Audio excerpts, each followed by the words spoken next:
Okay. Seems like we figured it out. The last upload didn't happen because I minimized the camera so I didn't have to look at my face, and apparently the camera doesn't like that. Anyway, I guess I had a practice run, so we'll call it good. My name is Sam. I'm 37, and this is a journal for me to describe what it's going to be like, or what it is like, as we go over 90 days of no drugs and no video games or games of any kind outside of stuff that's physical and practical. I had planned to do a detox, a marijuana detox. My issue, I had been smoking a lot, doing a lot of dabs, and my lungs were starting to feel like full, like I was having issue with breathing. So I decided to do a 6-week detox, and on day one of my detox, I had a little meltdown, and that little meltdown spiraled out into what can only really be described as an uncontrollable rage. When I went to bed, much too early, but I couldn't be around my partner or my wife, and I couldn't really be around myself. So I went to bed to try to sleep. Was unsuccessful, but during the course of thinking about the things that I had been thinking about, and it seemed to me that there was a much bigger existential crisis on the edge of this. That was kind of like a balloon getting bigger and bigger, and it's like kind of pressing in on you, and you're like, man, I wish this fucking balloon would stop getting. Eventually, you have to sort of take notice of the fact that the balloon's pushing you out of your life. So I said, fuck it, I'm just gonna let it go, and I'm gonna open the brain gates and let all of it come out, and I'm gonna write it all down as it happens. Now, I'm not gonna go over all of it because most of it's just poisonous, toxic shit. But where it all came from was a legitimate place of dissatisfaction and disappointment and shame, really. And to be honest, it had been a pretty shitty day. I mean, there had been some good parts, but there had been some shitty parts. But the majority of the things that I realized that were this existential stuff that was happening to me at the time was I was embarrassed about the fact that I was a 37-year-old man who was married, who was still playing video games and card games and just doing things that children do. I was embarrassed and ashamed of my lack of achievement and my lack of accomplishment in my life. I've always been considered an intelligent person who had a lot of potential, and all of that potential has just been pissed away on non-productive activities. 37 and no kids, still don't own my own house. Didn't have enough money to buy my own house for a long time. Constant drug use. The getting mad about politics. Like we look at this whole thing about left and right now is when I was laying in bed last night, I was like, why do I get involved in it? And I realized I got involved in it for the same reason that I did high school drama when I was in high school, is because it's interesting to hear about other people, and it's interesting to watch people be douchebags and then gossip about it. And a concept of the man cave. I think the man cave needs to be. I think men need to push back on that term, because really what man cave is it's a term that has a bracketed word in the middle of it that no one ever says but is always there, and it's child. And the idea is that a man cave is really a man-child cave.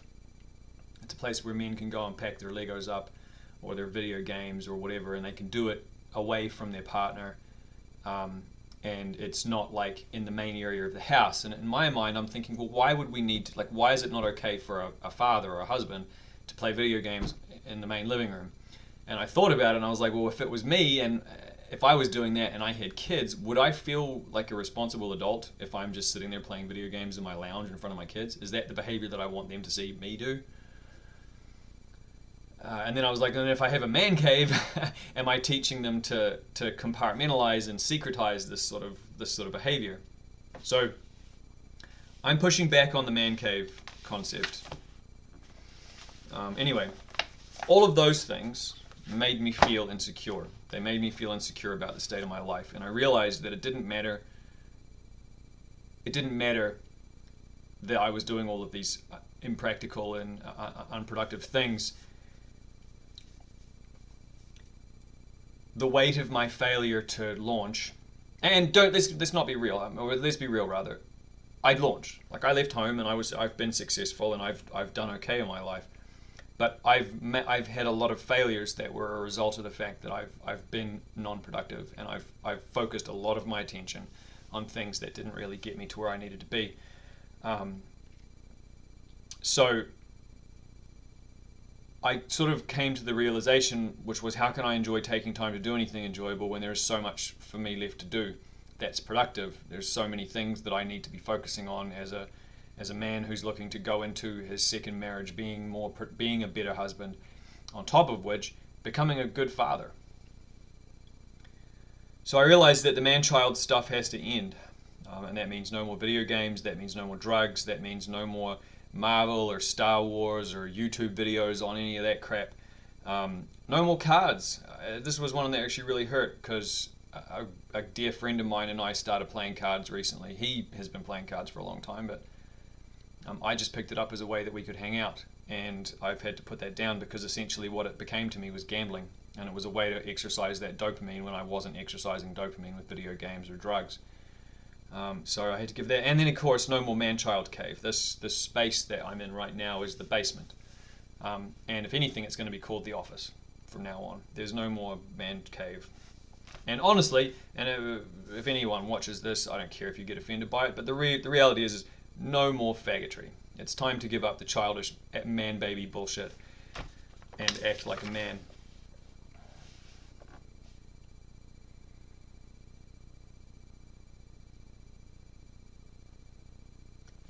Anyway,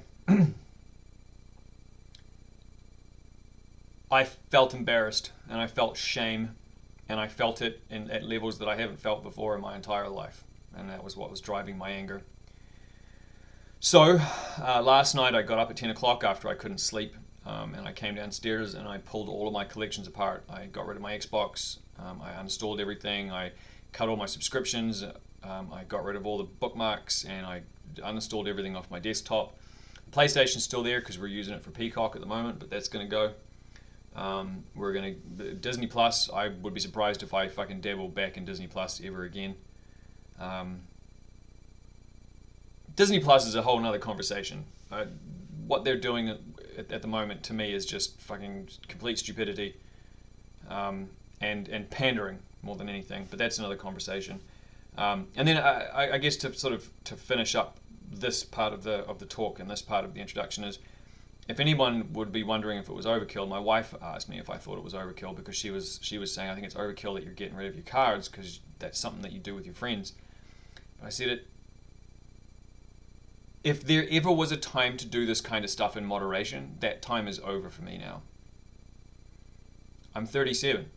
I'm going into becoming a proper middle-aged man by age, and it's embarrassing to me that I'm not more manly. I hate using that word because it's such a generic, stupid word, but my visual of myself as a father is not some guy who plays video games in front of his kids. My visual of myself as a father is someone who's got a kid on each shoulder and they're going tramping or camping or fucking swimming in the river or chasing dogs or whatever the thing is. I visualize myself as an involved, interactive dad, not as a dad who plays video games and then sometimes hangs out with the kids when his wife pressures him to. So I don't have time to be the moderate guy anymore. I feel that I need to binge all of this, or not binge, I need to, well no, mine and my friend's version of binge would be correct here, but we'll use proper terminology. I need to get rid of the things that are holding me back, and I need to do so in dramatic fashion because I don't have a huge amount of time left over to me, and of that time I would like to make the most of it, and this is sort of the first step.